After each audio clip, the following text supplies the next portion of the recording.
그림에 관심이 많아지고 있는 것만큼 그 그림을 그린 원작자를 직접 만나서 이야기 나눠보고 싶다라는 생각하고 계시죠? 그래서 TV아트 그림을 알자 코너에서는 화가분을 직접 모시고 그 작품 세계에 대해서 이야기 나눠볼 수 있는 코너를 마련을 하고 있는데요. 오늘은요, 세계에서는 유일하게 철새들의 군무를 화폭에 담고 계시는 정의부 화백 자리에 모셨습니다. 선생님 만나 뵙고 싶었습니다. 안녕하세요. 반갑습니다. 네, 작품을 그릴 수 있는 소재가 굉장히 많이 있을 텐데요. 그 중에서도 철새를 선택하시게 된 계기가 있을 것 같은데요. 물론 있죠. 약 한 30년 전에 일본서 개인전을 했었는데 그 화랑의 사장이 저녁을 먹으면서 나한테 한마디 조언을 해준 게 있습니다. 그 속에서 당신이 나중에 세계적인 대가가 되기 위해서는 당신만의 특별한 브랜드가 있어야 된다. 당신만이 특별히 딴 사람이 하지 못할 그런 표현하는 방법이라든지 또는 소재가 있어야 될 것이다 하는 충고를 들었습니다. 그 뒤로 세계를 여행하면서 내가 어떤 그림을 그려야 남들이 좀 더 안 하는 특별한 그림을 그릴 수 있을까 생각을 하다가 어릴 때 옛날에 그 철새 떼들이 우리 집 앞에 날아와서 앉았다가 올라갔다가 돌아갔다 하는 그 웅장한 소리를 내면서 날아다니는 모습이 너무나 눈에 훤해서 이것을 어떻게 좀 그림에 반영시켜 볼 수 없을까 하고 연구를 거듭해 오다가 차츰차츰 그 형체를 변화시키면서 그 오늘에 이르렀습니다. 네, 철새를 그리자면 여행을 굉장히 많이 다니셨을 것 같은데요. 여행지에서 잊지 못할 에피소드 굉장히 많을 것 같습니다. 한 가지만 소개해 주시겠습니까? 에피소드라고 할 건 없지만은 참 잊지 못할 추억들이 많지요. 가장 인상 깊었던 곳은 남태평양 한복판에 있는 타이티라는 섬이었습니다.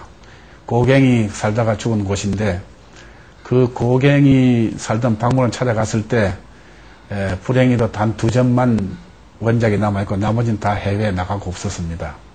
그 고갱이 있는 그 섬을 찾아서 한 바퀴 돌면서 이런 아름다운 이런 고독한 섬에서 고갱이 살았구나 생각하면서 아침이나 그림을 그렸는데 프랑스인이 지나가면서 나보고 하는 말이 미르비 고갱 그랬습니다. 그 말이 너 고갱이 들렸느냐 하는 말인데 제가 서슴지 않고 그냥 대충하겠다고 대답했습니다. 선생님 작품의 특징이라면 이 작품에서도 그렇지만 주로 아침을 그리고 계시는데요. 무슨 이유가 있을까요?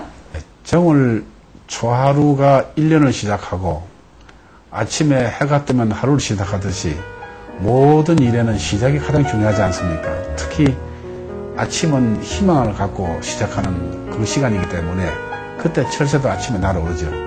철새가 아침에 날아올라서 그때부터 하루에 모이를 잡아먹으려고 쫓아다니고 시작하는 활동의 그 첫 단계가 아침이니까.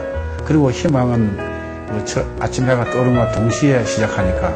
그래서 나는 내 그림 속에 희망이라는 그리고 생동력이 있는 시작이라는 뜻을 불어넣기 위해서 내가 아침을 꼭 그립니다.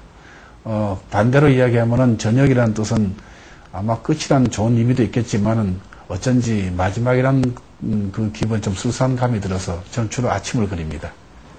네, 일본에서도 활동을 하고 있다고 들었는데요. 일본에서 아주 큰 인기를 또 얻고 있다고 들었습니다.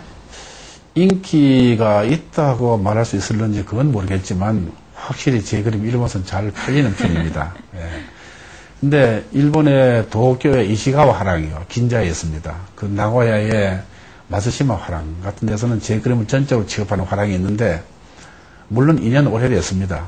근데 이 화랑에서 제 그림을 몽땅 사가지고 그리고 자기들이 판매를 합니다. 나는 팔고 안 팔고 별 신경 쓰지 않는데 이분들이 내 그림을 보고 철새라는 것은 일본서도 그리는 사람이 아무도 없으니까 좀 특이하다는 그런 생각에서 아마 일본 고객들이 좋은 호응이 있다고 생각이 됩니다. 그래서 그 화랑 전면에 내 그림이 걸려 있고 그걸 본 일본 고객들이 이거 누가 그렸냐 이러면 한국에 누구다 이러면 주문을 하면은 바로 전화가 와서 제가 그려서 주문에 응하기도 하고 해서 일본에 꾸준히 작품이 나가고 있다고 생각을 합니다. 그건 나라도 참 큰 다양한 일이죠.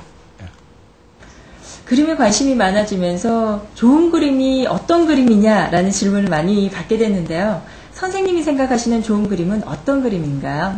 한 2가지 점에서 얘기를 할 수 있다고 볼 수 있는데 그림을 보면은 그 그림 속에 작가의 혼이 들어있느냐 다시 말하면 예술성이 들어있느냐, 고민을 얼마나 했느냐, 여기에 달려있는데, 그냥 어떤 사물을 베끼기를 한다든지, 다른 그림을 모방을 한다든지, 이런 그림들은 별로 고민이 들어있지 않기 때문에, 작가가 자기의 혼을 집어넣어서 자기 예술성, 자기의 독특한 그 표현 방법을 써서 그려놓은 그림이라면 좋은 그림을 할 수 있겠고, 두 번째는 그 그림들을 벽에 걸어놨을 때 이게 10년이고 20년이고 늘 실증이 가지 않고 정이 가는 그림이면 그건 좋은 그림인데 뭐 한 몇 개월 걸었다가 보기 싫어지면은 그건 좋은 그림을 할 수가 없죠. 그런데 그 오래도록 실증이 안 나게 그림을 볼 수 있다고 하면은 그거는 아마 내 생각에는 그 혼이 깃들인 그리고 정성을 다해서 심혈을 기울인 작품이지 않나. 그래서 어느 작품이든 간에 그 정성이 들어있지 않는 작품, 즉흥적으로 그린 작품은 별로 좋지 않고 정을 많이 쏟은 그림은 좋은 그림을 할 수 있다고 생각합니다. 네, 앞으로 특별한 활동 계획이 있으신가요? 물론 있지요. 내가 건강이 허락하고 나이가 허락하는 한 앞으로 그림도 계속 그리고 싶고 더 좋은 그림을 그려서 더 좋은 작품을 세상에 발표하고 싶은 게 내 꿈인데 그게 허락한다면 얼마나 좋겠습니까? 단지 내가 지나온 그 세월을 좋은 에피소드나 유익한 얘기나 좋은 경치를 그림을 그려서 거기에다 글로 써서 화문집을 만들어 보는 게 내 소원입니다. 그 화문집에는 그냥 내가 이 평소에 겪었던 일을 그냥 담담하게 쓰되 그냥 서술적 쓰지 않고 좀 더 재미있고 보는 이로 하여금 실증나지 않도록 좋은 그림과 함께 실어서 앞으로 이 내 책이 누구든지 틈틈이 읽혀질 수 있는 그런 책이 되도록 만드는 것이 내 소원입니다. 네, 철새와 함께 깨끗한 자연을 그리고 계신 분이라 그런가요? 아주 기분 좋으면서도 건강한 시간이었습니다. 네, 앞으로 건강하시고 좋은 작품 계속해서 기대하겠습니다. 선생님 고맙습니다. 찾아주셔서 감사합니다.